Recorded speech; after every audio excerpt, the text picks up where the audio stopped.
Hello, আসসালামু আলাইকুম viewers. আপনারা সবাই কেমন আছেন? আশা করি সবাই অনেক অনেক ভালো আছেন। আমি আলহামদুলিল্লাহ ভালো আছি। আপনাদেরকে আজকে দেখাতে যাচ্ছি ক্ষেতের টাটকা কলই শাকের ঘন্টর রেসিপি। তো দেখুন, প্রথমেই দেখলেন আপনারা কিছু চীনা হাঁসের বাচ্চা, আর এই যেগুলো হচ্ছে আপনার রাজহাঁসের বাচ্চা। আমি এই যে ক্ষেত থেকে কলই শাক তুলছি। এবার কলই শাক একবার খাওয়া হয়েছে, তো ভাবলাম কলই শাক তো ভাজি আমরা এইভাবে খেয়েই থাকি সব সময়।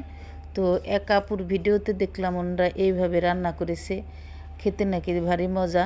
আসলেই আমি রান্না করে খেয়ে দেখলাম, সত্যি অনেক মজা। ঘন্টটা বেশ ভালোই হয়েছিল। তো ক্ষেতের টাটকা শাক বলে কথা। তো এখন আমি টাটকা টাটকা শাক তুলে এনে এই যে ঝুরি ঝুরি করে চিকন চিকন করে কেটে নিয়েছি। এখন টমেটো কেটে নেব। টমেটোটাকে আমি সুন্দর করে ধুয়ে পরিষ্কার করে নিচ্ছি। দেখুন, একেবারে লাল লাল টমেটো। টমেটো দিয়ে আলু দিয়ে সব কিছু মিলিয়ে এটাকে ঘন্ট করলে নাকি খুব মজা লাগে। আমরা আসলে আমাদের ফরিদপুরের দিকে এভাবে খায় না কেউ। তারপরে ওই ভিডিওটা দেখে ভাবলাম, তো একই রকম খেতে খেতে তো বোর লাগে, তো এইভাবে খেয়ে দেখি কেমন লাগে। এই যে আমি টমেটো কেটে নিয়েছি, এখন আমি আলুটাকে ফালি করে নিচ্ছি। আসলে কোনো কিছুই আগে পিছে না জেনে না ভেবে চিনতে কোনো পদক্ষেপ নেওয়া ঠিক না। যেমন আমি বোকার মতো কাজ করেছি।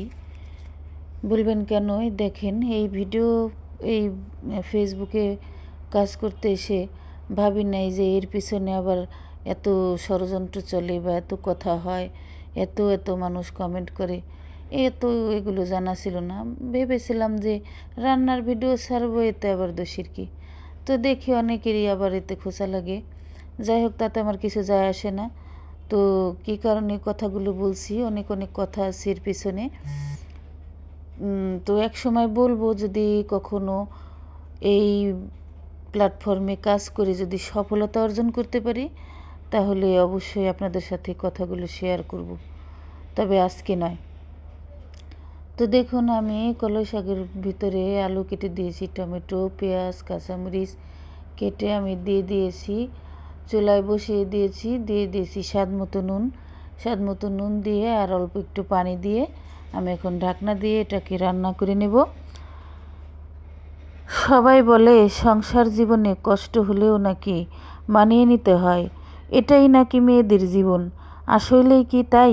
সারা জীবন যদি কষ্ট করে যাই, তাহলে সুখ করব কি মরার পর? তো যাই হোক, কষ্ট করার পর যখন সফলতা আসে, তখন আর কষ্টের কথা মনে থাকে না। যে যাই বলুক, এখন তো আর পিছিয়ে যাওয়ার কোনো উপায় নেই।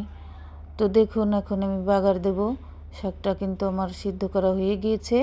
আমি চুলায় প্যানের মধ্যে দিয়ে দিয়েছি সয়াবিন তেল, দিয়ে দিয়েছি দুটো শুকনো মরিচ ভেঙে দিয়েছি, তারপর হচ্ছে কালো জিরে দিয়ে দিয়েছি, আর এখানে রসুন থেতলো করে রেখেছিলাম, রসুনটা এর মধ্যে দিয়েছি। এখন আমি সুন্দর করে লাল লাল করে ভেজে নেব। তো বন্ধুরা, ভিডিওটি আপনাদের কাছে কেমন লেগেছে অবশ্যই কমেন্টে জানাবেন। আপনাদের কমেন্ট পড়তে আমার খুবই ভালো লাগে। আমি চেষ্টা করব আপনাদের প্রত্যেকটি কমেন্টে রিপ্লাই দেওয়ার জন্য। আসুন আমরা সবাইকে সাপোর্ট করি। সবাইকে সাপোর্ট করলে ভিডিও করার উৎসাহ বেড়ে যায়। আজ তাহলে এই পর্যন্তই। আল্লাহ হাফিজ।